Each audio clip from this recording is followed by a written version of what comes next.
మీరేమో ముస్లింలు వెనకబడిన వాళ్ళని కలిపి రిజర్వేషన్లు దాన్ని తీసుకొచ్చారు.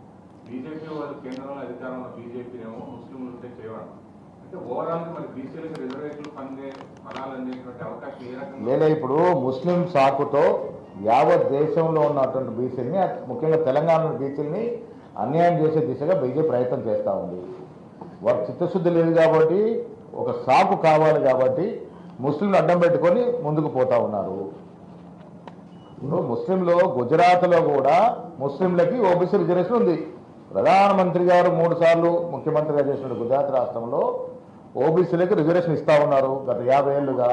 ఈ మాట ఎవరో కాదు, ప్రధానమంత్రి గారు చెప్పారు. వీడియోలో ఉంది, ప్రధానమంత్రి గారు చెప్పారు ఈ వీడియోలో. मुस्लिम संप्रदाय 70 जातियां ऐसी हैं जो ओबीसी है, और मेरे गुजरात में जब मैं था उनको ओबीसी की कैटेगरी में बेनिफिट मिला, लेकिन कभी मैं मीडिया में नहीं देखा। ఏమంటున్నారు, దాదాపు 70 తెగలు ముస్లింస్లో ఉన్నాయి, మా గుజరాత్లో వారు రిజర్వేషన్ ఫలాలు అందుకుంటూ ఉన్నారు, నేను ముఖ్యమంత్రిగా చేసిన సమయంలో వాళ్ళకి అందుతూ ఉన్నాయి, కానీ నేను ప్రచారం చేసుకోలేదని మాట చెప్పినారు. అంటే వారు గుజరాత్లో ముస్లింలకి రిజర్వేషన్ ఉండొచ్చు, తెలంగాణ ముస్లింలకు మాత్రం ఉండకూడదు, వారి ఉద్దేశం అది. ప్రతిసారి కూడా కులాన్ని మతాన్ని అడ్డం పెట్టుకొని రాజకీయాలు చేస్తూ పబ్బం గడుపుతూ ఉన్నారు. వాళ్ళకి అదృష్టం ఏంటంటే ఇంకా దేశ ప్రజలు ఆ భ్రమలో పడి వారికి ఓట్లేస్తూ ఉన్నారు. కులం పేరిట మతం పేరిట రాజకీయాలు చేసి దేశాన్ని నడపడం అనేది అత్యంత బాధాకరమైన విషయం. ఇది లౌకికవాద పునాది మీద ఏర్పడ్డ దేశం ఇది. దీన్ని అర్థం చేసుకోకుండా కులాల పేరిట మతాల పేరిట మతాన్ని ఎప్పుడు వాడుకుంటూ రాజకీయాలు చేస్తున్న పరిస్థితుల్లో మనం ఉన్నాం. ఇది మంచిది కాదు. ఇప్పుడు సుప్రీంకోర్టు సీలింగ్, అందుకే సుప్రీంకోర్టు సీలింగ్ ఉన్నప్పటికీ కూడా తమిళనాడులో 69% రిజర్వేషన్ ఇస్తూ ఉన్నారు. దానికి కారణం ఏంటంటే వాళ్ళకు వెసులుబాటు పొందింది 9th షెడ్యూల్ చేర్చిన వల్ల. సో అందుకే మేము కూడా అదే రకంగా 9th షెడ్యూల్లో చేర్చి తమిళనాడు తరాలో తెలంగాణ కూడా ఎగ్జామ్స్ ఇవ్వాలని కోరుతా ఉన్నాం. ఈడబ్ల్యూఎస్ 10% ఇచ్చినారు కదా, ఏ రకంగా ఇచ్చినారు? 50% అధిగమించి 10% మళ్ళీ చేర్చినారు కదా, ఇప్పుడు 60%కి వచ్చింది కదా. ఒక రకంగా సుప్రీంకోర్టు క్యాప్ డైల్యూట్ అయినట్టే కదా. ఆ దశగానే మేము ఇచ్చిన రిజర్వేషన్ 42% పెంచి తమిళనాడు త్వరలో తెలంగాణలో రిజర్వేషన్ కావాలని కోరుతా ఉన్నాము. ఇది ప్రధానమంత్రి గారికి చిత్తశుద్ధి ఉంటే, బీజేపీ ప్రభుత్వం చిత్తశుద్ధి ఉంటే ఒకరోజు పని ఆ దశగా చేయాలని కోరుతా ఉన్నాం.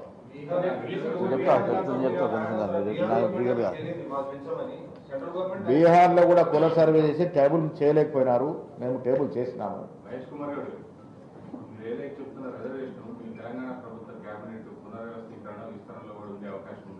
నేను ఇందాక చెప్పాను, క్యాబినెట్ విస్తరణ దీంతో పోల్చి క్యాబినెట్ విస్తరణ చాలా అంశాలతో కూడుకున్న సందర్భం. ప్రాంతాలు, కులాలు, ఎమ్మెల్యేల సంఖ్య అన్నింటినీ ఛేదించి చేయాల్సిన పరిస్థితి. అయినప్పటికీ 2 మంత్రులు ఇప్పుడు ఓబీసీ వారు ఉన్నారు 12లో, ఇంకా 2 ఇవ్వాల్సిందిగా నేను కోరుతా ఉన్నాను పీసీ అధ్యక్షుడిగా. ఆ దశగా మేము ప్రయత్నం చేస్తూ ఉన్నాం. మేము చేసినంత కుల సమీకరణ, కుల న్యాయం ఓబీసీలకు మేము చేసినంత న్యాయం ఈ గతంలో ఎవరు చేయాలి, ఇస్తారు. వచ్చే క్యాబినెట్లో డెఫినెట్గా మైనారిటీకి మంత్రి పదవి వస్తుంది.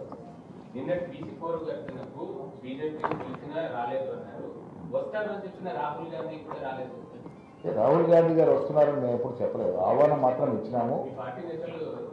నిన్న మీరు చూసినారు, వక్ఫ్ బిల్లు వల్ల రాత్రి 3 గంటల వరకు పార్లమెంట్ నడిచింది. ఇవాళ మేము రాహుల్ గాంధీ కలిసినప్పుడు మీరు వస్తారని ఆశించినామని అన్నప్పుడు ఆయన ఒక మాట అన్నారు, yes I tried but I was so hectic in the parliament yesterday they was important bill, I was so hectic అనే మాట కూడా చెప్పడం జరిగింది.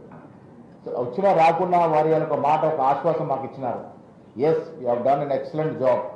మీరు తెలంగాణ నుంచి అంత దూరం నుంచి ట్రైన్లో 36 గంటలు ప్రయాణం చేసి ఇంత దూరం వచ్చారు, 1500 నుంచి 3000 మధ్యన. నాకు సంఘీభావం ఉంది, మీకు పరిపూర్ణ మద్దతు ఉంది అని వారే కదా ఛాంపియన్. దీనికి అసలు ఈ కుల సర్వే కారకుడే ఆయన.